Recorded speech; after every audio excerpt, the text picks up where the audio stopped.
Senior citizen association जे हाल में रोज़ाना Mehran chief editor Manthar मगरियूं ऐं SSGC जे सुपरवाइज़र फैसल पाटोली जिन खे उमिरि जूं शर्फ़ हासिल करे अचण ते थियल तक़रीब रिपोर्ट मंज़ूर कालरो।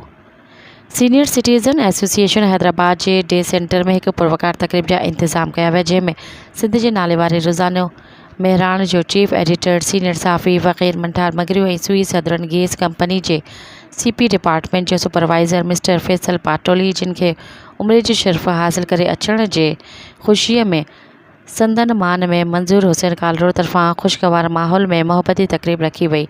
हिन प्रोग्राम जो आगाज़ तिलावत कलाम पाक सां थियो, जेका EC मेंबर मोहम्मद इकबाल मेमण फरमाई। जंहिंखां पोइ इंजीनियर ख़ालिद मेमण पंहिंजे रूह परवर आवाज़ में नाते रसूल मक़बूल सल्लल्लाहु अलैहि वसल्लम पढ़ी।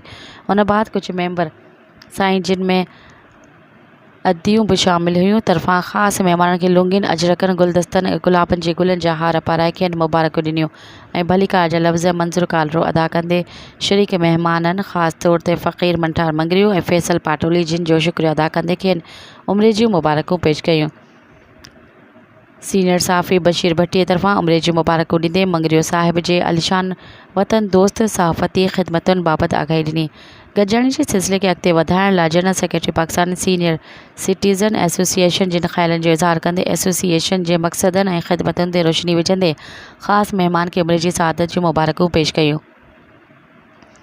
आगा साहिब पारां चीफ एडिटर खे अपील कई वई त एसोसिएशन जे मसइलनि, परेशानियुनि ऐं घुर्जुनि लाइ अख़बार वसीले मदद कई वञे। ख़ासि महिमाननि मां मोहतरम फैसल पाटोली पंहिंजे ख़्यालनि जो इज़हार में हिन तक़रीब ते मंज़ूर कालरो जा थोरा अदा कंदे सभिनी शरीक महिमाननि जो तक़रीब में रौनक अफ़रोज़ थियण ते महिरबानियूं अदा कयूं। उन बाद फ़क़ीर मंठार मगरियो तरफ़ां सीनियर सिटीज़न एसोसिएशन जे नौजवाननि जी गॾिजाणी ते ख़ुशीअ जो इज़हार कयो। ख़ासि तौर ते औरतुनि जी शिरकत ॾिसी ख़ुशी थी। एसोसिएशन जी ख़िदमतुनि जी साराह कंदे पाण पंहिंजी अवामी अख़बार मेहरान जे प्लेटफॉर्म तां हर मुमकिन साथ जो यकीन ॾियारियो ऐं दुआउनि सां नवाज़ियो।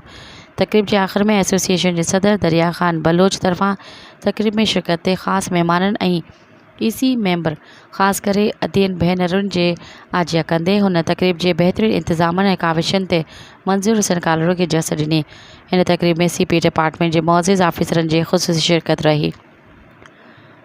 प्रोग्राम जो स्टेज सेक्रेटरी डॉक्टर रफ़ीक कुरैशी पंहिंजे दिलबराना अंदाज़ में ज़िम्मेवारी खे निभायो, जॾहिं त तक़रीब में बहाबेली तौर कोआर्डिनेटर नज़ीर अहमद शेख ऐं मैडम सलमा कादरी जिन साथ निभाए प्रोग्राम खे यादगार बणाए छॾियो। आख़िर में महिमाननि खे ख़ातिर तवाज़ा जे कयल बंदोबस्त सां रिवायती महिमाननि जो ख़ूब निभाउ कयो वियो।